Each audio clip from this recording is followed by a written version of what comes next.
What we're on the brink of is a world of increasingly intense, sophisticated artificial intelligence. Technology is evolving so much faster than our society has the ability to protect us as citizens. The robots are coming and they will destroy our livelihoods.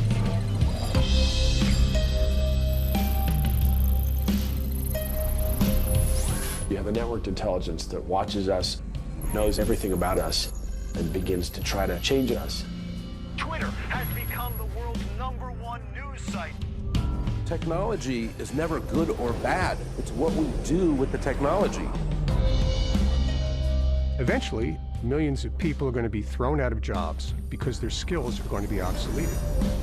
Mass unemployment, greater inequalities, even social unrest. Regardless of whether to be afraid or not afraid, the change is coming and nobody can stop it.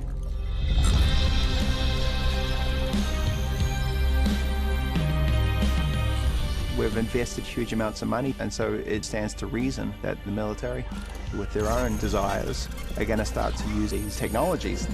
Autonomous weapons systems would lead to a global arms race to rival the nuclear era. We know what the answer is. They'll eventually be killing us.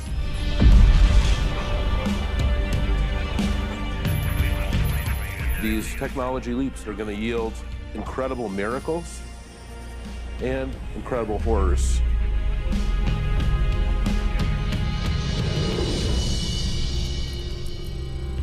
We created it.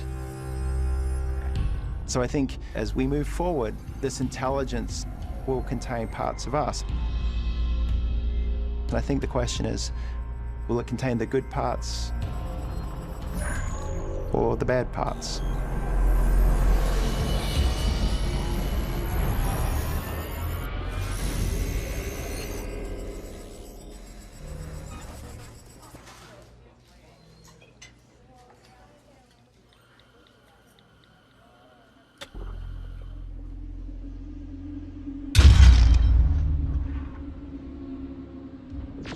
The survivors called the war Judgment Day. They lived only to face a new nightmare. The war against the machines. I think we've completely fucked this up. I think Hollywood has managed to inoculate the general public against this question.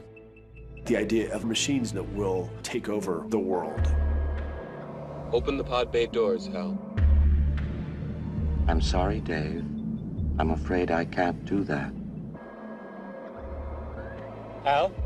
We've cried wolf enough times. Hal? The public has stopped paying attention because it feels like science fiction. Even sitting here talking about it right now, it feels a little bit silly, a little bit like, oh, this is an artifact of some cheeseball movie. The Whopper spends all its time thinking about World War III. But it's not. The general public is about to get blindsided by this.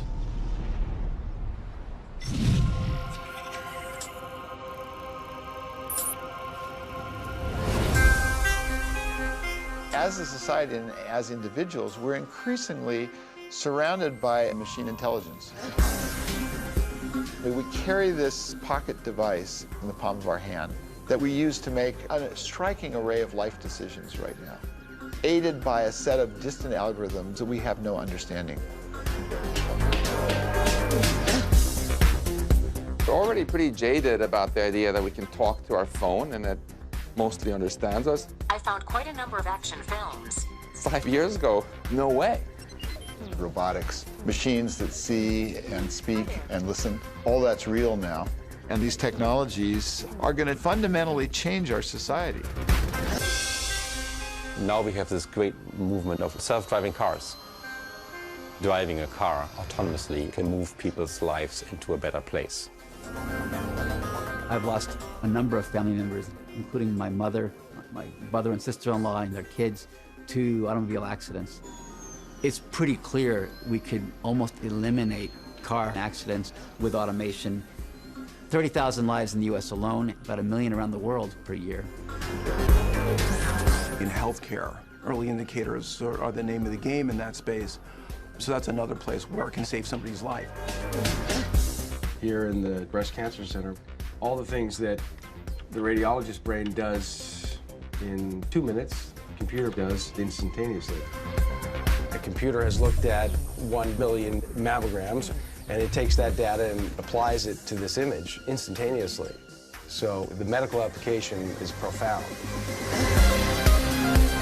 Another really exciting area that we're seeing a lot of development in is actually understanding our genetic code and using that to both diagnose disease and create personalized treatments.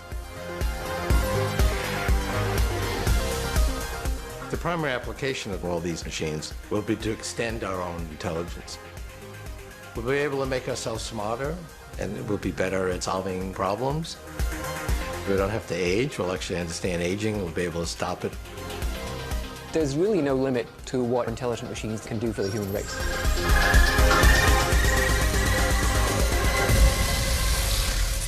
How could a smarter machine not be a better machine?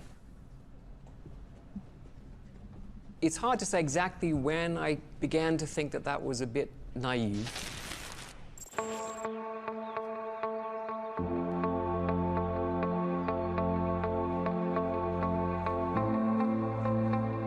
Stuart Russell, he's basically a god in the field of artificial intelligence. He wrote the book that almost every university uses. I used to say it's the best-selling AI textbook. Now I just say it's the PDF that's stolen most often. Artificial intelligence is about making computers smart. And from the point of view of the public, what counts as AI is just something that's surprisingly intelligent compared to what we thought computers would typically be able to do. AI is a field of research to try to basically simulate all kinds of human capabilities. We're in an AI era. Silicon Valley has the ability to focus on one bright, shiny thing. It was social networking and social media over the last decade, and it's pretty clear that the bit has flipped. And it starts with machine learning. When we look back at this moment, what was the first AI? It's not sexy, and it isn't the thing we consider the movies, but you'd make a great case that Google created not a search engine, but a godhead. A way for people to ask any question they wanted and get the answer they needed. Most people are not aware that what Google is doing is actually a form of artificial intelligence. They just go there, they type in a thing, Google gives them the answer. With each search, we train it to be better. Sometimes we type in the search and it tells us the answer before you've finished asking the question. You know, who is the president of Kazakhstan? And it'll just tell you. You don't have to go to the Kazakhstan national website to find out. Didn't used to be able to do that. That is artificial intelligence. Years from now, when we try to understand, we will say, well, how do we miss it? It's one of these striking contradictions that we're facing. Google and Facebook et al. Have built businesses on giving us as a society free stuff, but it's a Faustian bargain. They're extracting something from us in exchange, but we don't know what code is running on the other side and why. We have no idea. It does strike right at the issue of how much we should trust these machines. I use computers literally for everything. There's so many computer advancements now, and it's become such a big part of our lives. It's just incredible what a computer can do. You can actually carry a computer in your purse. I mean, how awesome is that? I think most technology is meant to make things easier and simpler for all of us. So hopefully that just remains the focus. I think everybody loves their computers.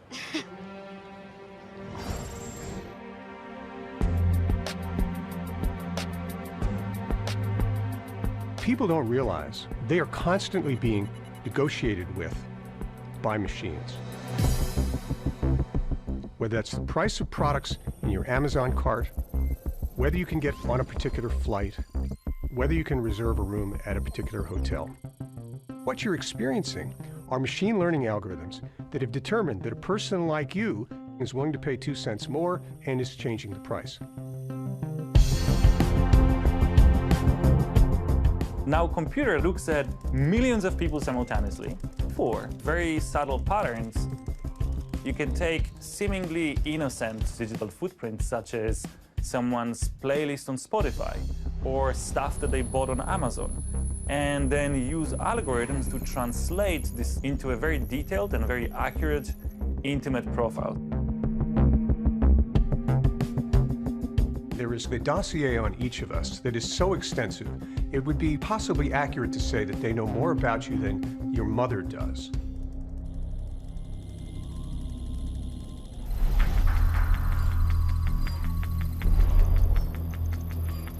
Major cause of the recent AI breakthroughs isn't just that some dude had a brilliant insight all of a sudden, but simply that we have much bigger data to train them on and vastly better computers. The magic is in the data. It's a ton of data. I mean, it's data that's never existed before. We've never had this data before. We've created technologies that allow us to capture vast amounts of information. If you think of 1 billion cell phones on the planet with gyroscopes and accelerometers, and fingerprint readers, couple that with the GPS and the photos they take and the tweets that you send, we're all giving off huge amounts of data individually. Cars that drive, as the cameras on them suck up information about the world around them, the satellites that are now in orbit the size of a toaster, the infrared about the vegetation on the planet, the buoys that are out in the oceans to feed into climate models. And the NSA, the CIA, as they collect information about the geopolitical situations. The world today is literally swimming in this data.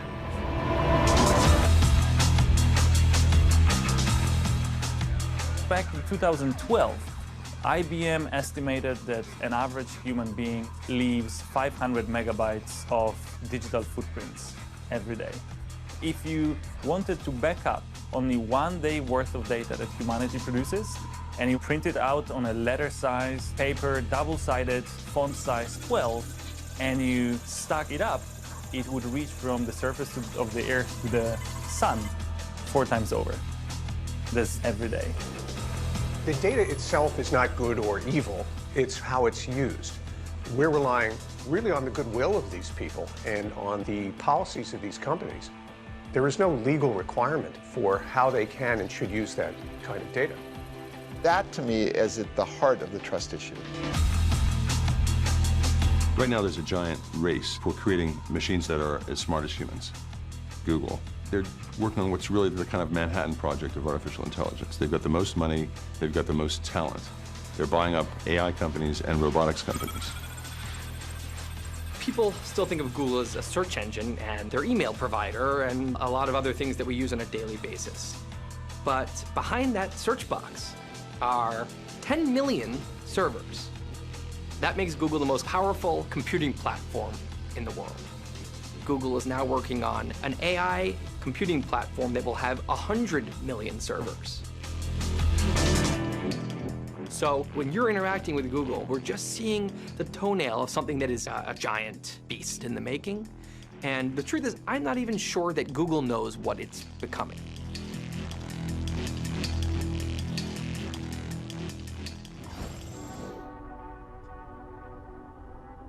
If you look inside of what algorithms are being used at Google, it's technology largely from the 80s. So these are models that you train by showing them a 1, a 2, and a 3, and it learns not what a 1 is or what a 2 is. It learns what the difference between a 1 and a 2 is. It's just a computation. In the last half-decade where we've made this rapid progress, it has all been in pattern recognition. Most of the good old-fashioned AI was when we would tell our computers how to play a game like chess. From the old paradigm where you just tell the computer exactly what to do. This is Jeopardy! The IBM Challenge. No one at the time had thought that a machine could have the precision and the confidence and the speed to play Jeopardy well enough against the best humans. Let's play Jeopardy! 4-letter word for the iron fitting on the hoof of a horse. Watson. What is issue? You are right. You get to pick. Literary character, APB, for 800. Answer, the Daily Double. Watson actually got its knowledge by reading Wikipedia and 200 million pages of natural language documents. You can't program every line of how the world works. The machine has to learn by reading. Now we come to Watson, who is Bram Stoker, and the wager. Hello, 17,973, 41,413, and a two-day total of 70. Watson's trained on huge amounts of text, but it's not like it understands what it's saying. It doesn't know that water makes things wet by touching water and by seeing the way things behave in the world the way you and I do. A lot of language AI today is not building logical models of how the world works. Rather, it's looking at how the words appear in the context of other words. David Ferrucci developed IBM's Watson, and somebody asked him, does Watson think? And he said, does a submarine swim? And what he meant was, when they developed submarines, they borrowed basic principles of swimming from fish. But a submarine swims farther and faster than fish and can carry a huge payload. It outswims fish. Watson winning the game of Jeopardy will go down in the history of AI as a significant milestone. We tend to be amazed when the machine does so well. I'm even more amazed when the computer beats humans at things that humans are naturally good at. This is how we make progress. In the early days of the Google Brain project, I gave the team a very simple instruction, which was build the biggest neural network possible, like 1,000 computers. A neural net is something very close to a simulation of how the brain works. It's very probabilistic, but with contextual relevance. In your brain, you have long neurons that connect to thousands of other neurons, and you have these pathways that are formed and forged based on what the brain needs to do. When a baby tries something and it succeeds, there's a reward. And that pathway that created the success is strengthened. If it fails at something, the pathway is weakened, and so over time, the brain becomes honed to be good at the environment around it. Really, it's just getting machines to learn by themselves. It's called deep learning, and deep learning and neural networks mean roughly the same thing. Deep learning is a totally different approach, where the computer learns more like a toddler, by just getting a lot of data and eventually figuring stuff out. The computer just gets smarter and smarter as it has more experiences. So imagine, if you will, a neural network, like 1,000 computers, and it wakes up not knowing anything, and we made it watch YouTube for a week.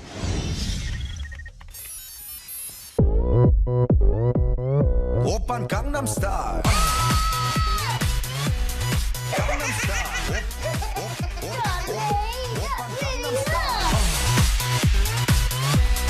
Gangnam Style. Oppan Gangnam Style. And so after watching YouTube for a week, what would it learn?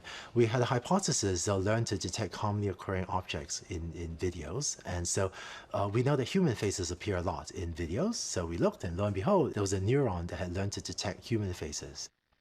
Leave Britney alone! And then, well, what else appears in videos a lot? So we looked, and to our surprise, there was actually a neuron that had learned to detect cats.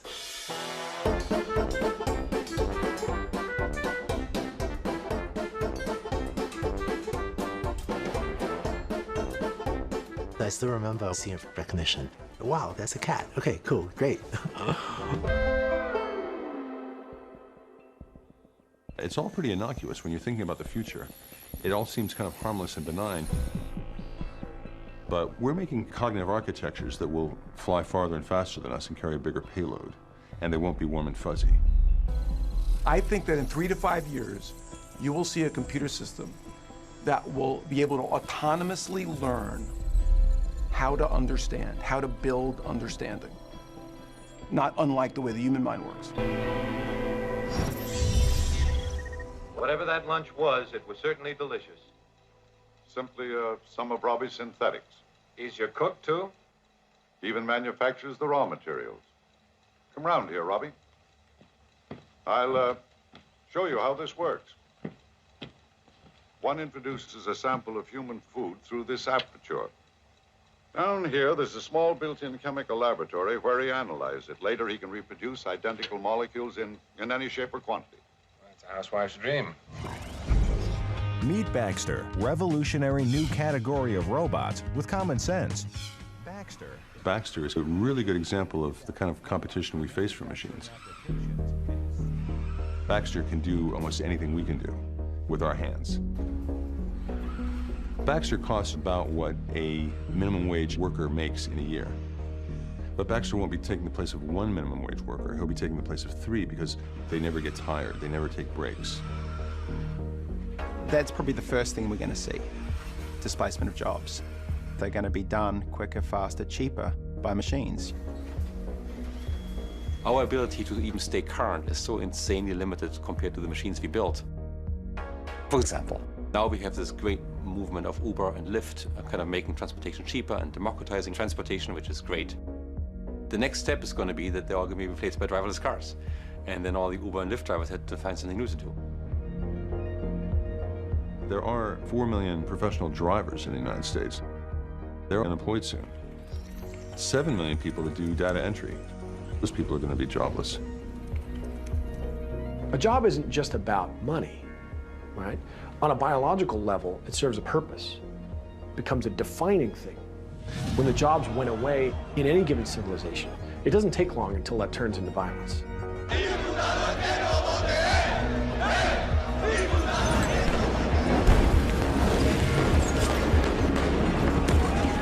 We face a giant divide between rich and poor because that's what automation and AI will provoke, a greater divide between the haves and the have-nots. Right now, it's working into the middle class, into white-collar jobs. IBM's Watson does business analytics that we used to pay a business analyst $300 an hour to do. Today, you go into college to be a doctor, to be an accountant, to be a journalist. It's unclear that there's going to be jobs there for you. If someone is planning for a 40-year career in radiology, just reading images, I think that could be a challenge to the new graduates of today.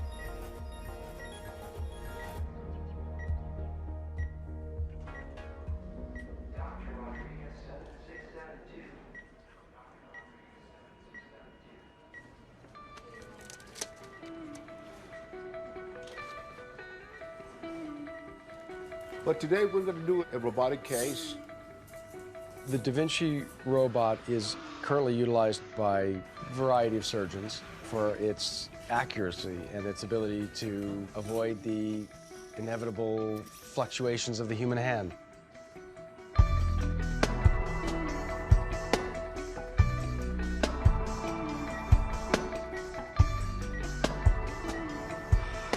Anybody who watches this feels the amazingness of it.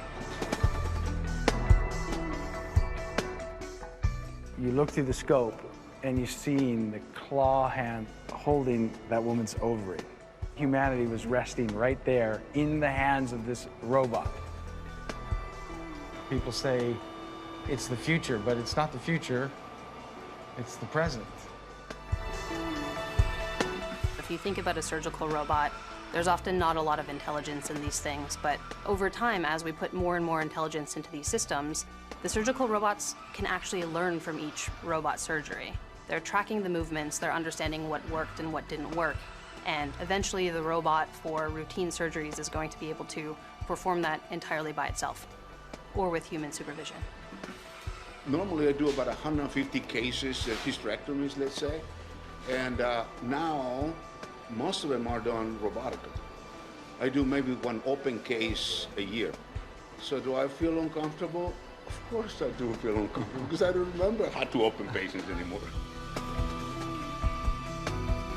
It seems that we're feeding it and creating it, but in a way, we are a slave to the technology because we can't go back.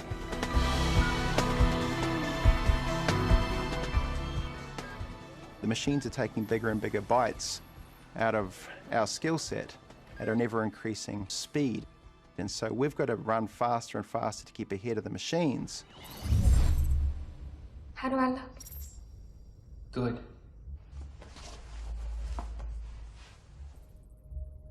Are you attracted to me? What? Are you attracted to me? You give me indications that you are. I do? Yes. This is the future we're headed into. We want to design our companions. We're going to like to see a human face on AI. Therefore, gaming our emotions will be depressingly easy. We're not that complicated. Simple, stimulus response. I can make you like me basically by smiling at you a lot. AIs are going to be fantastic at manipulating us.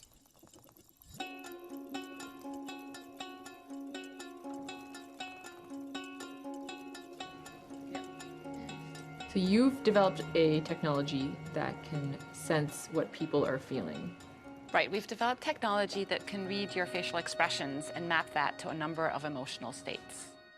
15 years ago, I had just finished my undergraduate studies in computer science, and it struck me that I was spending a lot of time interacting with my laptops and my devices, yet these devices had absolutely no clue how I was feeling.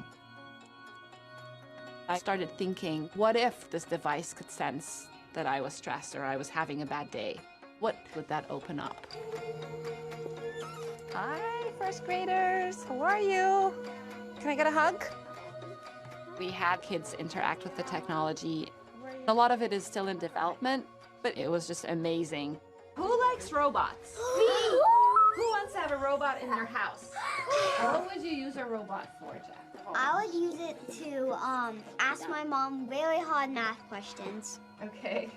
What about you, Theo? I would use it for scaring people. All right, so start by smiling. Nice. Brow furrow. Nice one. Eyebrow raised. This generation, technology is just surrounding them all the time. It's almost like they expect to have robots in their homes, and they expect these robots to be socially intelligent. What makes robots smart? Put them in like a math or biology class. I think you would have to train it. All right, let's walk over here. So if you smile and you raise your eyebrows, it's gonna run over to you. It's coming over, it's coming over. What? But if you look angry, it's gonna run away. Oh, that was good. We're training computers to read and recognize emotions. Ready, set, go. And the response so far has been really amazing. People are integrating this into health apps, meditation apps, robots, cars. We're going to see how this unfolds. Robots can contain AI, but the robot is just a physical instantiation, and the artificial intelligence is the brain. And so brains can exist purely in software-based systems. They don't need to have a physical form. Robots can exist without any artificial intelligence. We have a lot of dumb robots out there, but a dumb robot can be a smart robot overnight, given the right software, given the right sensors. We can't help but impute motive into inanimate objects. We do it with machines. We'll treat them like children. We'll treat them like surrogates. And we'll pay the price.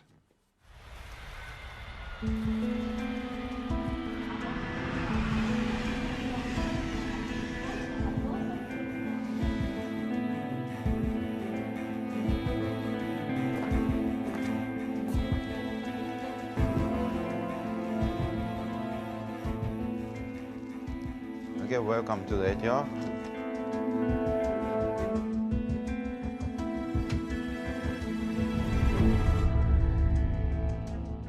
My purpose is to have a more human-like robot which has the human-like intention and desire.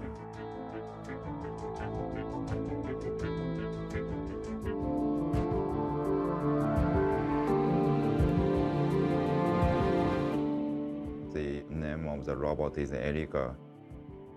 Erica is the most advanced human-like robot in the world, I think. Erica can gaze at your face. Konnichiwa. Robots can be pretty good conversational partners, especially for the elderly and young children, handicapped people. When we talk to the robot, we don't feel the social barriers, social pressures. And finally, everybody accepts the Android as just our friend or partners. We have implemented a simple desires. She wanted to be well recognized, and she wanted to take a rest.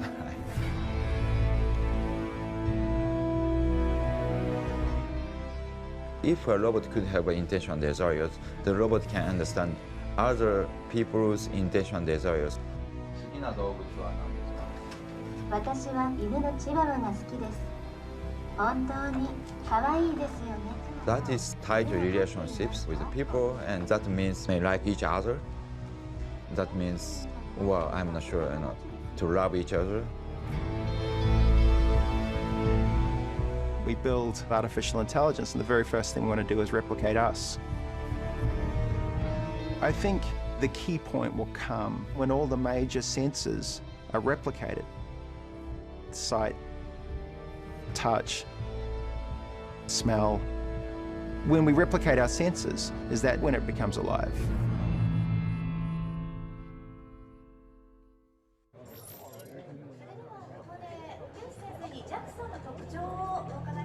So many of our machines are being built to understand us.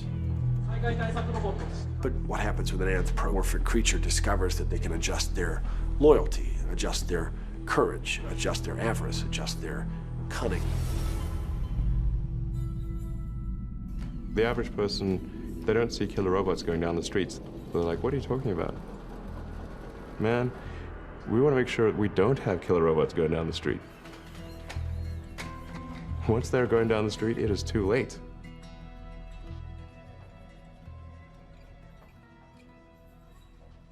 The thing that worries me right now, that keeps me awake, is the development of autonomous weapons.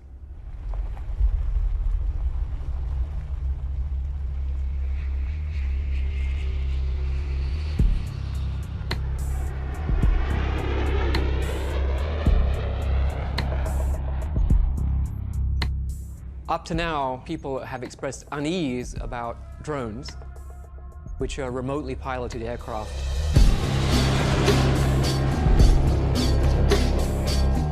If you take a drone's camera, feed it into the AI system, it's a very easy step from here to fully autonomous weapons that choose their own targets and release their own missiles.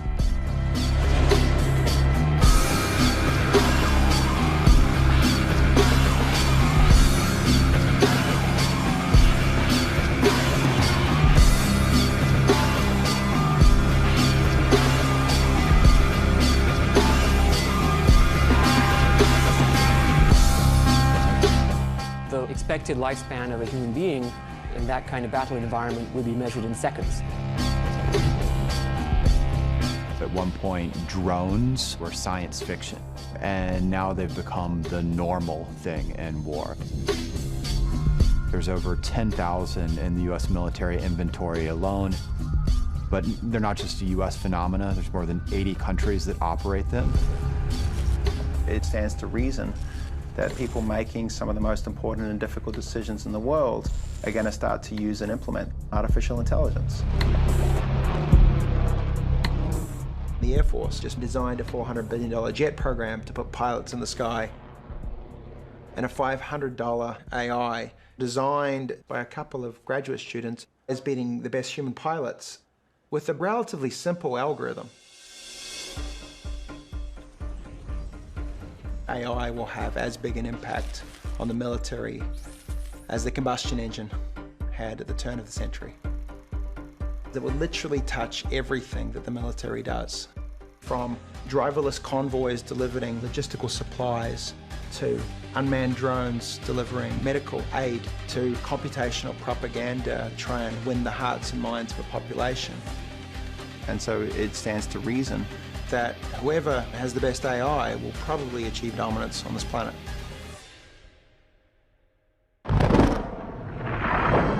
At some point in the early 21st century, all of mankind was united in celebration.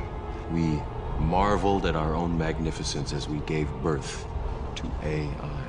AI? You mean artificial intelligence? A singular consciousness that spawned an entire race of machines. We don't know who struck first, us or them, but we know that it was us that scorched the sky. There's a long history of science fiction, not just predicting the future, but shaping the future.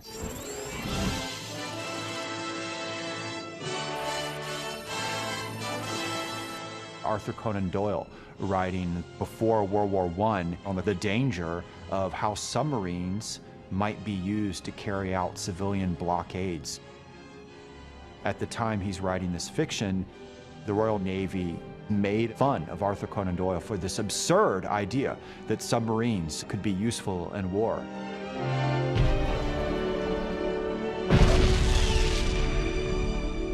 One of the things we've seen in history is that our attitude towards technology, but also ethics, are very context dependent. For example, the submarine, nations like Great Britain and even the United States found it horrifying to use the submarine. In fact, the German use of the submarine to carry out attacks was the reason why the United States joined World War I. But move the timeline forward. The United States of America was suddenly and deliberately attacked by the Empire of Japan. 5 hours after Pearl Harbor, the order goes out to commit unrestricted submarine warfare against Japan. So Arthur Conan Doyle turned out to be right. That's the great old line about science fiction. It's a lie that tells the truth. Fellow executives, it gives me great pleasure to introduce you to the future of law enforcement. Ed 209.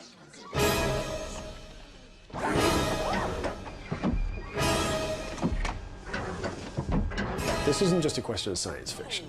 This is about what's next, about what's happening right now.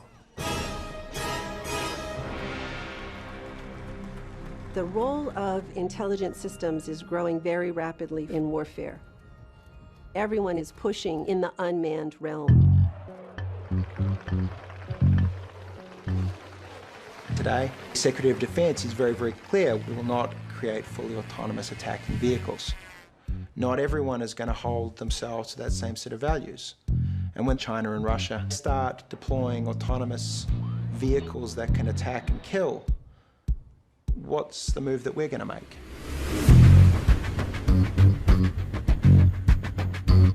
You can't say, well, we're going to use autonomous weapons for our military dominance, but no one else is going to use them. If you make these weapons, they're going to be used to attack human populations in large numbers.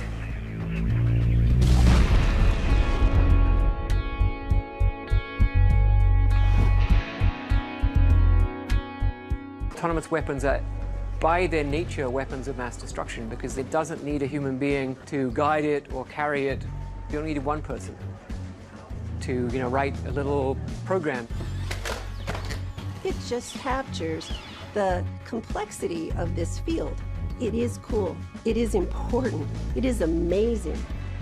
It is also frightening. And it's all about trust. It's an open letter about artificial intelligence signed by some of the biggest names in science. What do they want?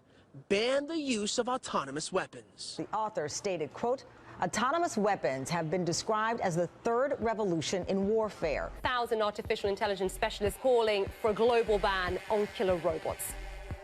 This open letter basically says that we should redefine the goal of the field of artificial intelligence, away from just creating pure, undirected intelligence towards creating beneficial intelligence. The development of AI is not going to stop. It is going to continue and get better. If the international community isn't putting certain controls on this, people will develop things that can do anything. The letter says that we are years, not decades, away from these weapons being deployed. So We had 6,000 signatories of that letter, including many of the major figures in the field.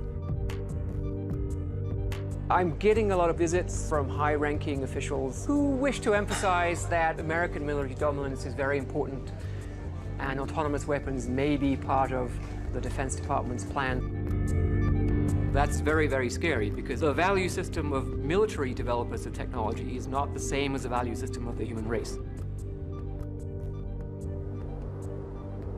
Out of the concerns about the possibility that this technology might be a threat to human existence, a number of the technologists have funded the Future of Life Institute to try to grapple with these problems.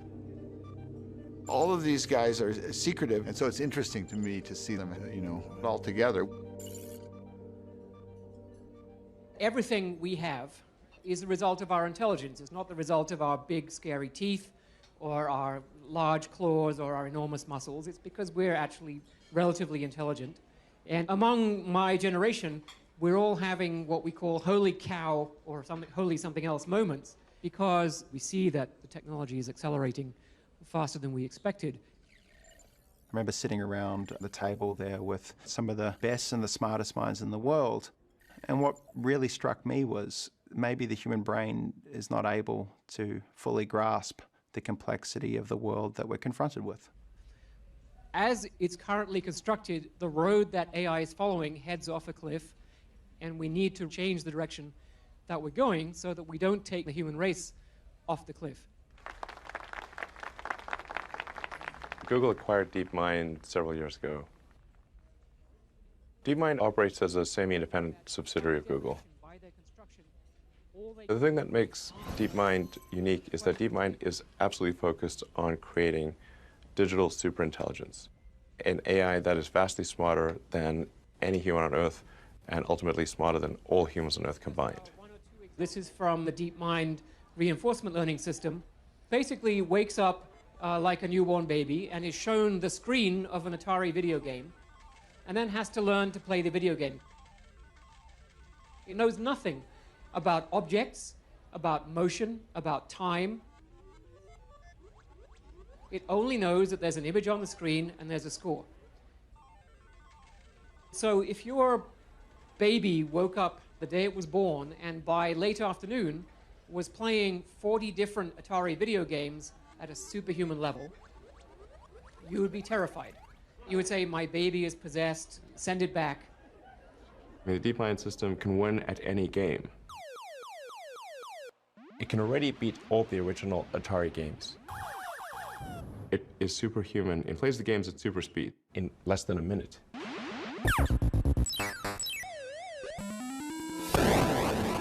DeepMind turned to another challenge, and the challenge was the game of Go, which people have generally argued has been beyond the power of computers to play with the best human Go players. First, they challenged a European Go champion. Then they challenged a Korean Go champion. Please start the game. And they were able to win both times in kind of striking fashion.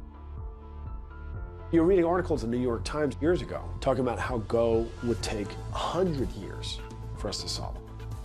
People say, well, you know, but that's still just a board.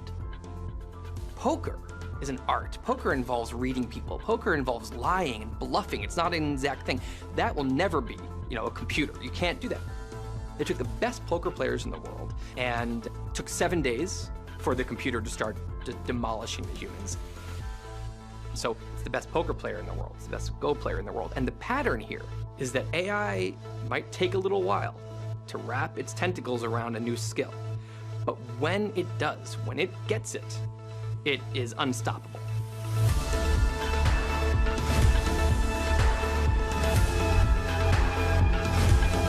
DeepMind's AI has administrator-level access to Google's servers to optimize energy usage at the data centers. However, this could be an unintentional Trojan horse. DeepMind has to have complete control of the data centers, so with a little software update, that AI could take complete control of the whole Google system, which means they can do anything. They can look at all your data, they can do anything. We're rapidly headed towards digital superintelligence that far exceeds any human. I think it's very obvious. The problem is, we're not going to suddenly hit human-level intelligence and say, okay, let's stop research. It's going to go beyond human-level intelligence into what's called superintelligence, and that's anything smarter than us. AI at the superhuman level, if we succeed with that, will be by far the most powerful invention we've ever made, and the last invention we ever have to make. And if we create AI that's smarter than us, we have to be open to the possibility that we might actually lose control to them. Let's say you give it some objective like curing cancer, and then you discover that the way it chooses to go about that is actually in conflict with a lot of other things you care about. AI doesn't have to be evil to destroy humanity. If AI has a goal and humanity just happens to be in the way, it will destroy humanity as a matter of course, without even thinking about it. No hard feelings. It's just like if we're building a road and an anthill happens to be in the way, we don't hate ants. We're just building a road. And so goodbye anthill. It's tempting to dismiss these concerns because it's like something that might happen in a few decades or 100 years. So why worry? But if you go back to September 11th, 1933, Ernest Rutherford, who was the most well-known nuclear physicist of his time, said that the possibility of ever extracting useful amounts of energy from the transmutation of atoms, as he called it, was moonshine. The next morning, Leo Szilard, who was a much younger physicist, read this and got really annoyed and figured out how to make a nuclear chain reaction just a few months later.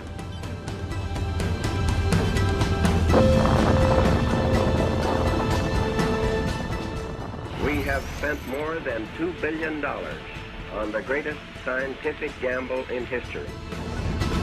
So when people say that, oh, this is so far off in the future, we don't have to worry about it, it might only be 3, 4 breakthroughs of that magnitude that will get us from here to superintelligent machines.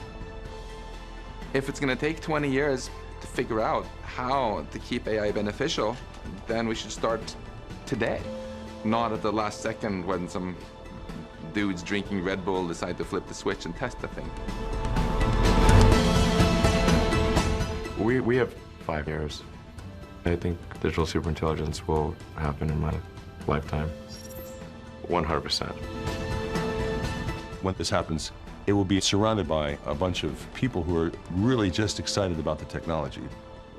They want to see it succeed, but they're not anticipating that it can get out of control.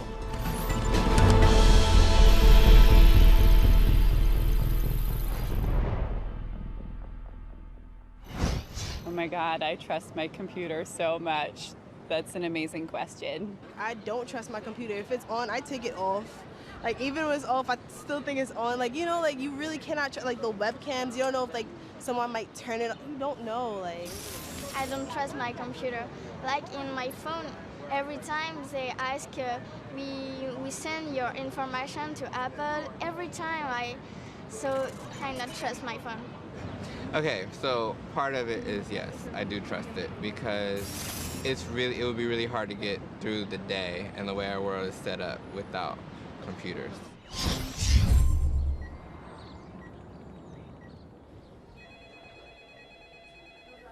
Trust is such a human experience.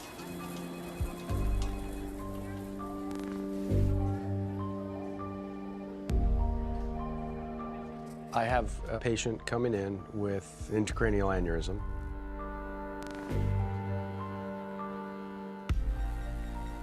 They want to look in my eyes and know that they can trust this person with their life. I'm not horribly concerned about anything. Good. Part of that is because I have confidence in you.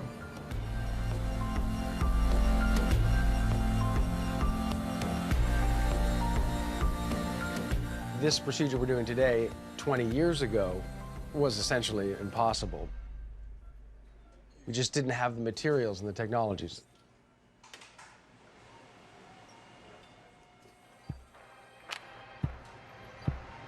Get on that corner.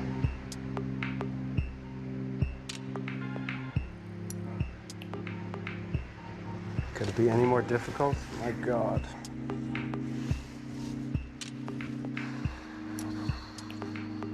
So the coil is barely in there right now. It's just a feather holding it in. It's nervous time.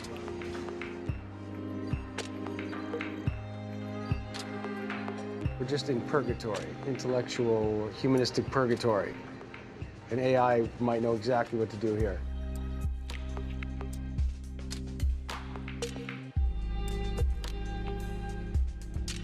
We got the coil into the aneurysm, but it wasn't in tremendously well that I knew that it would stay. So with a maybe 20% risk of a very bad situation, I elected to just bring her back. Because of my relationship with her and knowing the difficulties of coming in and having the procedure, I consider things when I should only consider the safest possible route to achieve success. But I had to stand there for 10 minutes agonizing about it. The computer feels nothing. The computer just does what it's supposed to do. better and better. I want to be AI in this case. But can AI be compassionate? I mean, it's everybody's question about AI. We are the sole embodiment of humanity. And it's a stretch for us to accept that a machine can be compassionate and loving in that way.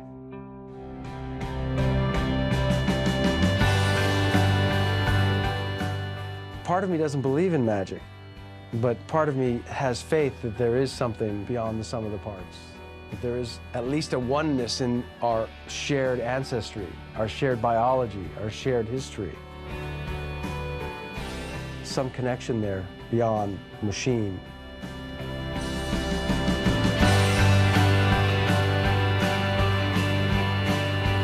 So then you have the other side of that is, does the computer know it's conscious, or can it be conscious, or does it care? Does it need to be conscious? Does it need to be aware?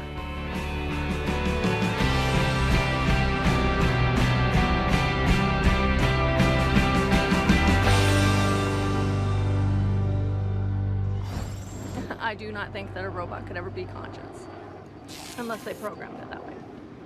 Conscious? No. No. No.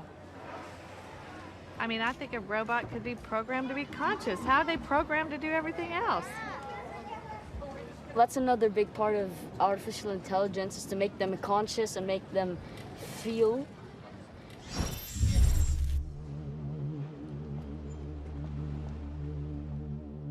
Back in 2005, we started trying to build machines with self-awareness.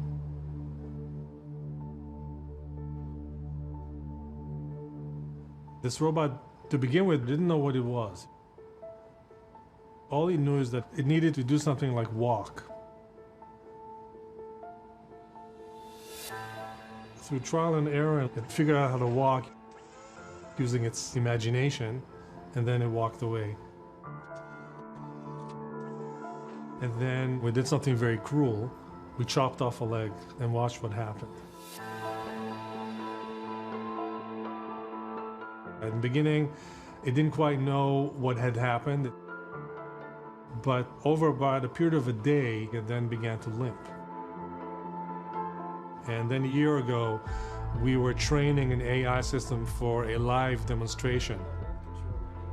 We wanted to show how we wave all these objects in front of the camera and the AI can recognize the objects. And so we're preparing this demo, and we had on the side screen this ability to watch what certain neurons were responding to. And suddenly we noticed that one of the neurons was tracking faces. It was tracking our faces as we were moving around. Now, the spooky thing about this is that we never trained the system to recognize human faces. And yet, somehow, it learned to do that. Even though these robots are very simple, we can see there's something else going on there. It's not just programmed. So this is just the beginning. I often think about that beach in Kitty Hawk, the 1903 flight by Orville and Wilbur Wright. It was a kind of a canvas plane and some wood and iron, and it gets off the ground for, what, a minute and 20 seconds on this windy day before touching back down again. And it was just around 65 summers or so after that moment that you have a 747 taking off from JFK.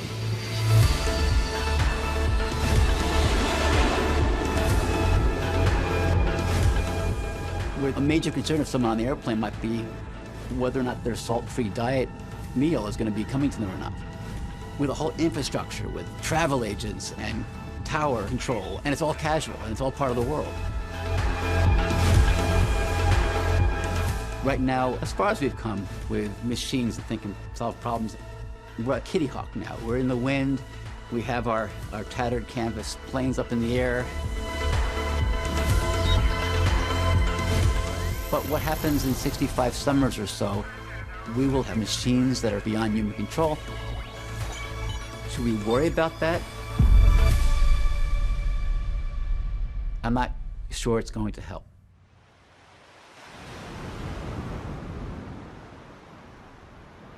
Nobody has any idea today what it means for a robot to be conscious. There is no such thing.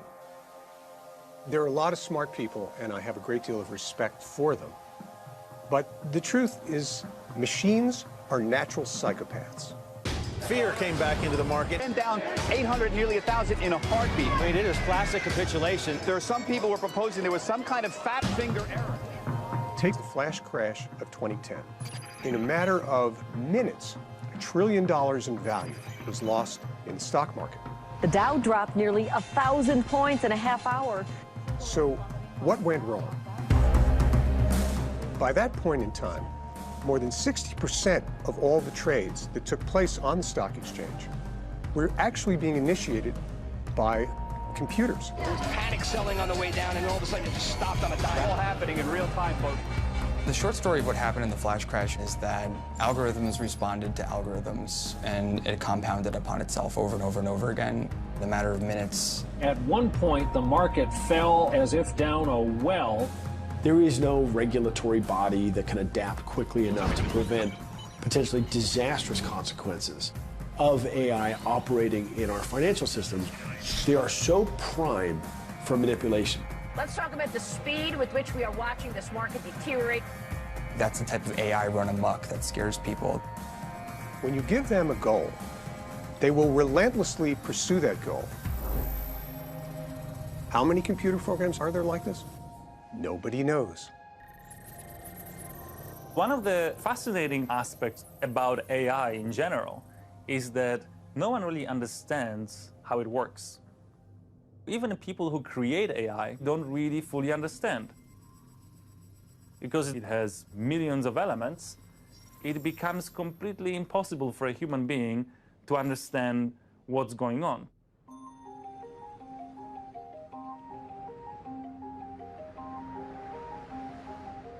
Microsoft had set up this artificial intelligence called Tai on Twitter, which was a chatbot. They started out in the morning, and Tai was starting to tweet and learning from stuff that was being sent to him from other Twitter people. Because some people like Troll attacked him, within 24 hours, the Microsoft bot became a terrible person. They had to literally pull Tai off the net because he had turned into a monster. A misanthropic, racist, horrible person you never want to meet. And nobody had foreseen this. The whole idea of AI is that we are not telling it exactly how to achieve a given outcome or a goal. AI develops on its own. We're worried about superintelligent AI, the master chess player that will outmaneuver us. But AI won't have to actually be that smart to have massively disruptive effects on human civilization. We've seen over the last century, it doesn't necessarily take a genius to knock history off in a particular direction. And it won't take a genius AI to do the same thing. Bogus election news stories generated more engagement on Facebook than top real stories. Facebook really is the elephant in the room. AI running Facebook newsfeed, the task for AI is keeping users engaged. But no one really understands exactly how this AI is achieving this goal. Facebook is building an elegant mirrored wall around us. A mirror that we can ask, who's the fairest of them all? And it will answer you, time and again. To slowly begin to warp our sense of reality, warp our sense of politics, history, global events, until determining what's true and what's not true is virtually impossible. The problem is that AI doesn't understand that. AI just had a mission, maximize user engagement, and it achieved that. Nearly 2 billion people spend nearly 1 hour on average a day basically interacting with AI that is shaping their experience. Even Facebook engineers, they don't like fake news. It's very bad business. They want to get rid of fake news. It's just very difficult to do because how do you recognize news as fake if you cannot read all of those news personally?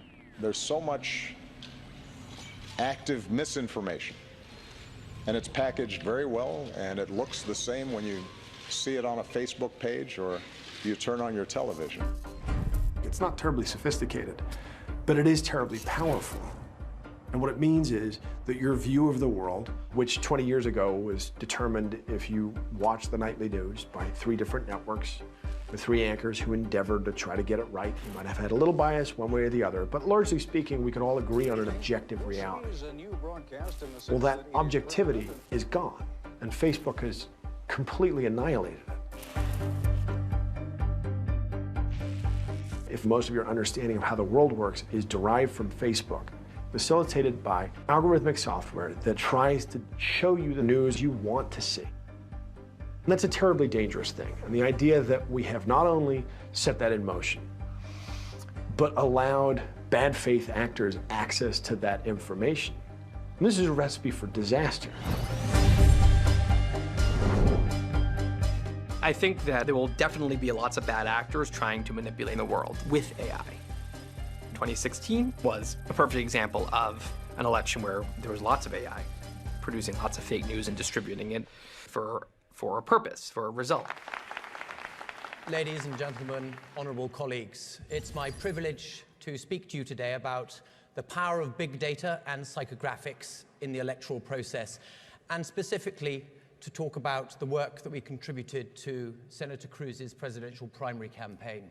Cambridge Analytica emerged quietly as a company that, according to its own hype, has the ability to use this tremendous amount of data in order to effect societal change. In 2016, they had 3 major clients. Ted Cruz was one of them. It's easy to forget that only 18 months ago, Senator Cruz was one of the less popular candidates seeking nomination. So what was not possible maybe like 10 or 15 years ago was that you can send fake news to exactly the people that you want to send it to. And then you can actually see how he or she reacts on Facebook and then adjust that information according to the feedback that you got. And so you can start developing kind of a real-time management of a population. In this case, we've zoned in on a group we've called Persuasion. These are people who are definitely going to vote, to caucus, but they need moving from the center a little bit more towards the right in order to support Cruz. They need a persuasion message. Gun rights I've selected. That narrows the field slightly more. And now we know that we need a message on gun rights. It needs to be a persuasion message, and it needs to be nuanced according to the certain personality that we're interested in. Through social media, there's an infinite amount of information that you can gather about a person. We have somewhere close to 4,000 or 5,000 data points on every adult in the United States. It's about targeting the individual. It's like a weapon which can be used in the totally wrong direction. That's the problem with all of this data. It's almost as if we built the bullet before we built the gun. Ted Cruz employed our data, our behavioral insights. He started from a base of less than 5% and had a very slow and steady but firm rise to above 35%, making him obviously the second most threatening contender in the race. Now, clearly the Cruz campaign is over now, but what I can tell you is that of the 2 candidates left in this election, one of them is using these technologies. I, Donald John Trump, do solemnly swear that I will faithfully execute the office of President of the United States.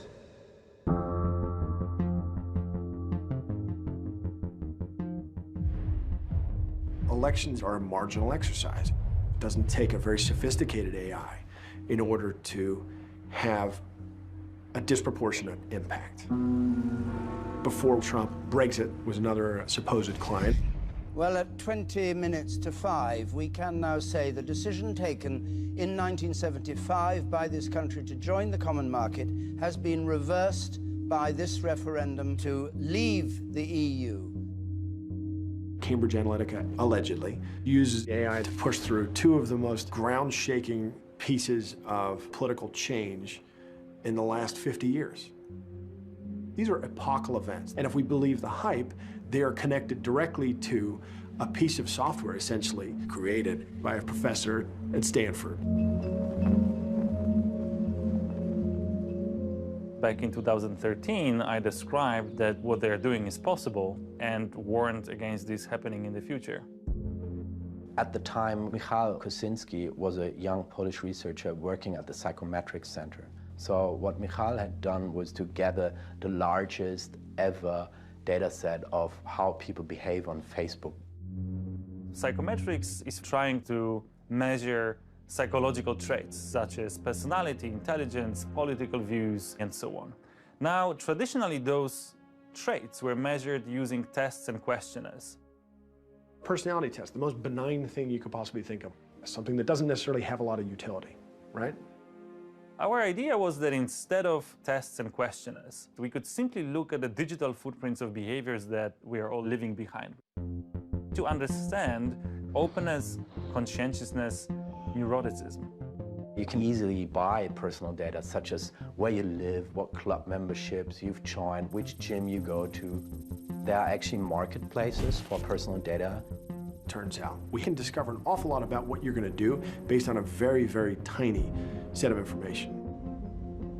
We are training deep learning networks to infer intimate traits, people's political views, personality, intelligence, sexual orientation, just from an image of someone's face.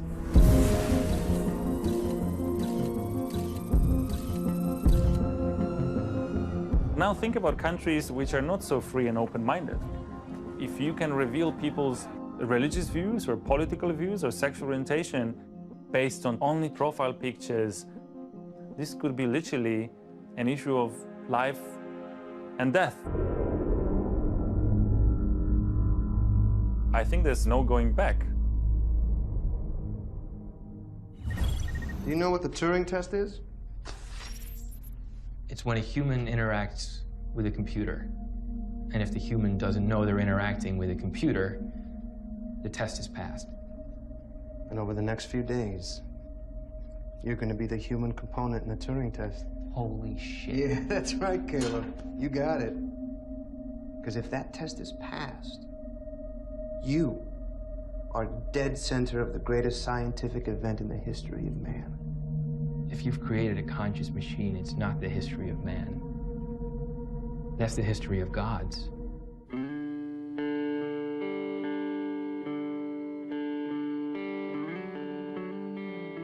It's almost like technology is a god in and of itself. Like the weather, we can't impact it, we can't slow it down, we can't stop it. We feel powerless. If we think of God as an unlimited amount of intelligence, the closest we can get to that is by evolving our own intelligence, by merging with the artificial intelligence we're creating. Today, our computers, phones, applications give us superhuman capability. So as the old maxim says, like, if you can't beat them, join them. It's about a human-machine partnership. I mean, we already see how, our phones, for example, act as memory prosthesis, right? I don't have to remember your phone number anymore because it's on my phone. It's about machines augmenting our human abilities as opposed to completely displacing them. If you look at all the objects that have made the leap from analog to digital over the last 20 years, it's a lot. We're the last analog object in a digital universe. And the problem with that, of course, is that the data input-output is very limited. It's this, it's these. Our eyes are pretty good. We're able to take in a lot of visual information. But our information output is very, very, very low.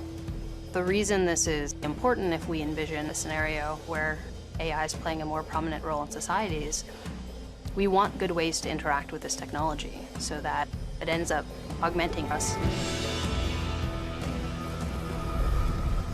I think it's incredibly important that AI not be other. It must be us. And I could be wrong about what I'm saying. I'm certainly open to ideas if anybody can suggest a path that's better. But I think we're really going to have to either merge with AI or be left behind.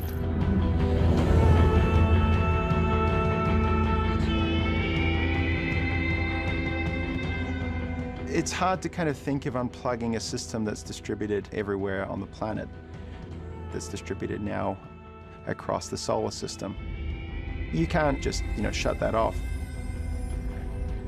We've opened Pandora's box. We've unleashed forces that we can't control, we can't stop. We're in the midst of essentially creating a new life form on Earth.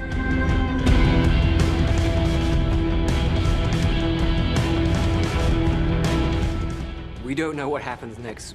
We don't know what shape the intellect of a machine will be when that intellect is far beyond human capabilities. It's just not something that's possible.